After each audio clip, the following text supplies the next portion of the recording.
Near mint condition, the home of collected editions. And check out that eye, that's exactly what we want to see. Woo, look at that panel, baby. And that, as they say, is that.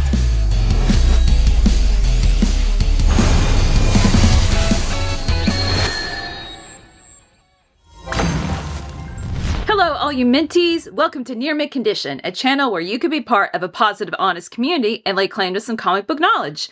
I'm your host, the Astonishing Melanie, and today I'd like to do an overview of Hades and Cruella De Vil, published by Dynamite, so stay tuned.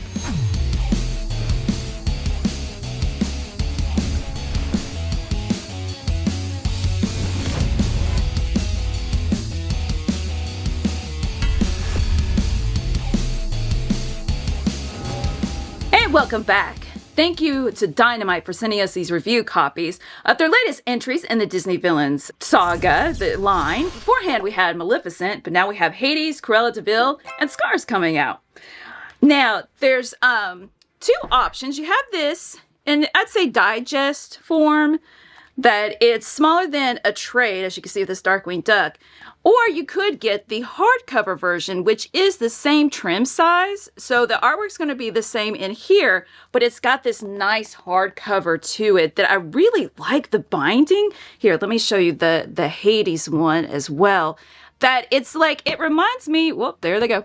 It reminds me, oh, there you go, of those little golden books kind of deal. Of course, they're not as skinny as that, but just that crimped binding right there. It's really nice.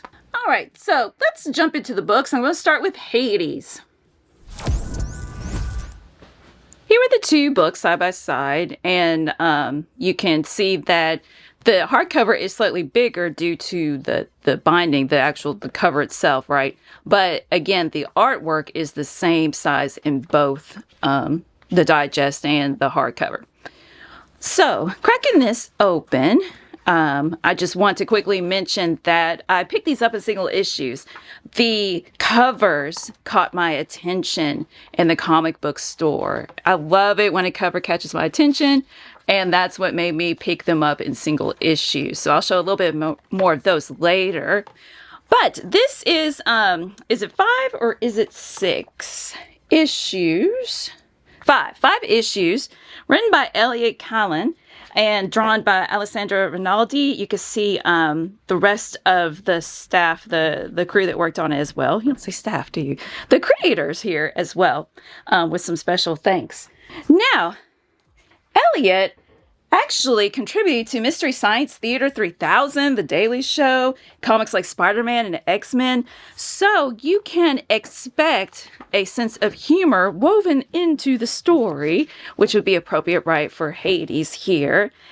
And with the artwork by Alessandro, it reminds me of anime. It's got that anime vibe, so that's really cool. So you can get a sense of his timing with humor as shown in the first page splash setup, and then the pen on the next with the punchline, where we jump right into the story.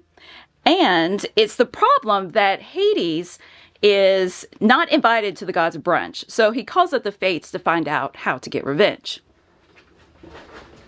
So you see his over the top, over dramatic anger, and the punchline is he's not invited to the brunch. The character design of Hades and his personality definitely lends itself to making some fun facial expressions, I'm sure, to draw. Hades takes out his anger on his underlings, his sidekicks here. So another like anime trope of the over-the-top reaction faces in the background. Of course, they're getting burned. It's just what it reminded me of.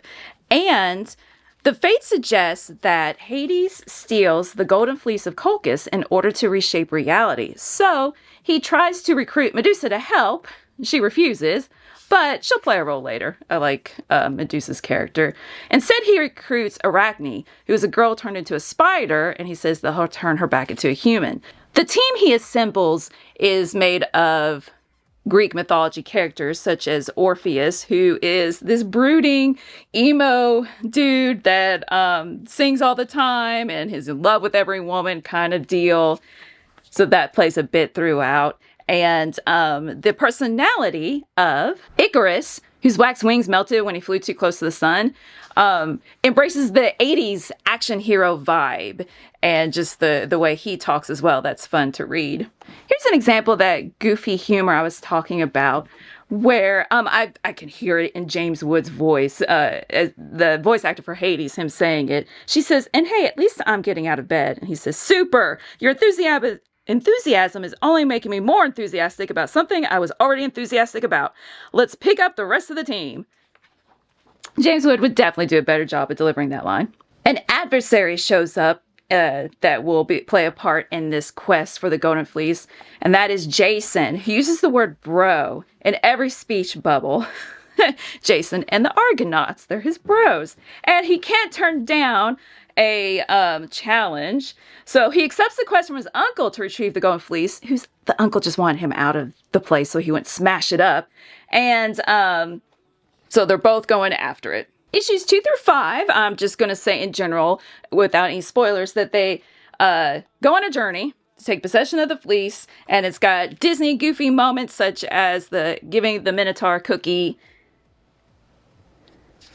Hades' signature flame hair flying off the handle, or when he flies off the handle, going crazy.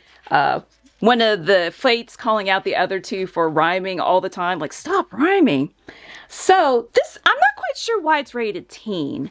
That it feels like, you know, a Disney movie. Maybe violence, but even with that violence, I don't, there's nothing like bloody. I'm a person who's pretty oblivious when it comes to something's too violent for children. I'm like, okay, yes, I suppose I could tell when push comes to shove. However, I'm like, it's fine. That's usually the side that I'm on. So I'm not quite sure why this is rated teen, but it would be fine to read to kids. It would be fun to read it out loud. In fact, I felt that way about Cruella De Vil as well. Before I jump into the story, I want to point out that it is glued binding.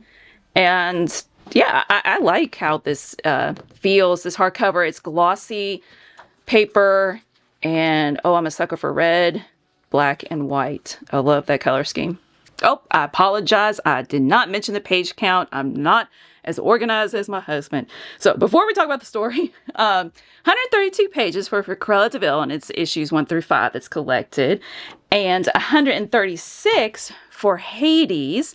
It has glued binding as well, and the hardcovers retail for $19.99, as opposed to the paperback editions, which are $14.99. And I just going to put in my 2 cents there that I think the $5 is worth it to get the hardcover. Okay, now the difference with Cruella De Vil and Hades is that Sweeney Boo is coming at you with some rich, precise language. I love it. It's a lot of fun, some of the word choices that she uses. And we've got the art by Mariana Puglia, and you can see colors, letters, etc. going down the row here with some special thanks. I was actually reading this during creative writing class, and I shared with them some of the dialogue, such as, for example, the dog that starts off this narration and some of his word choices. Well, what if I were to inform you that this dazzling blaze is De Vil's residence? Yes, I know what you're thinking, and I wouldn't think you a cad for thinking it. Considering her atrocious acts against the Radcliffe Puffs, she had it coming. You got alliteration in there, so I'd say this is for any age to enjoy this story. That, again, I would love to read this to kids, even though it has words like that, because how else are they going to learn? It's rated teen as well, and I'm not quite sure why, but I think this would be a great book to read with your kids. So in case you don't know, in the 101 Dalmatians animated cartoon, that Cruella De Vil was trying to turn these poor puppies, oh my gosh, into designer wear. So everybody found out about it, and the dogs hate her. I love how the artist really leaned into making her features very prominent and sharp, and they were in the original movie, but I mean, you can see some examples perhaps as I'm flipping through, like she's got some really sharp cheekbones. I love the coloring here, the how her skin has, in fact, a student was like, is her skin purple? Like, it's got that tone to it. Just going back for a second, I think this part would be fun to read out loud to a kid because it's crossing over the panel, get the door, and she's falling through, and you could really ham it up. That happens at least one other time in an issue where the dialogue goes across two panels. And this has funny moments too. I laughed at the butler in order to relax her, listing off luxurious fabrics. Like, what? So the dogs getting the revenge come in and wreck the place during her like party that she's got going here. And of course she's angry. And oh no, the paparazzi snap a shot. See, this is what I'm talking about, those large cheekbones. Snap a shot of, her, it looks like she's about to abuse the dogs or something like that. So as you read through the issues, again, no spoilers, I'll just say in general, you see how Cruella is trying to get back her reputation as a fashion designer. And a character named Emily comes into the story, and she's a little bit mysterious. At the beginning of issue 3, she has Catwoman vibes, as you can see here with her pose and the fact that she's stealing jewelry. And I just now got the joke about her name. Emily Bezzler. Embezzler. Oh my gosh, sometimes. I think I was probably thinking of 5 things at once, and I did not get that until just now. If you remember the movie, there were 2 characters, Jasper and Horace, and they show up in the story as well to try to help with this jewel heist. And here are some variant covers in the back. Again, I love the energy with the artwork and the color choices for this book. I think it would be fun to read with your kids. And I love these covers that have them as action figures in there.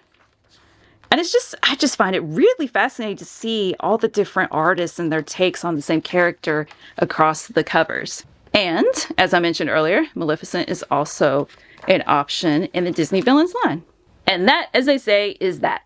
If you're interested in either book in either format, please check out our sponsor, CheapGraphicNovels.com, your online home for graphic novels and collected editions up to 50% off cover price. They have excellent shipping and prompt and helpful service. Check out their bargain deals for up to 90% off cover price. And don't forget that CGN also takes pre-orders. That way you don't miss out on the hottest releases. And they are currently running a special promotion for you Minties. If you're a first-time customer, after receiving your order confirmation email, reply back to that email and let them know Near Mint Condition sent you their way. They will then apply a free shipping promotional credit to your next order in the US. Cheap Graphic Novels, your source for the hottest books with the kind of deep discount, quality shipping, and customer service that will keep you coming back for more. And that was the page count, build, and a little overview of what you can find inside of Hades and Cruella De Vil. Please let us know in the comments below if you plan on picking up these and what Disney villains you would like to see in the future. And as always, stay minty!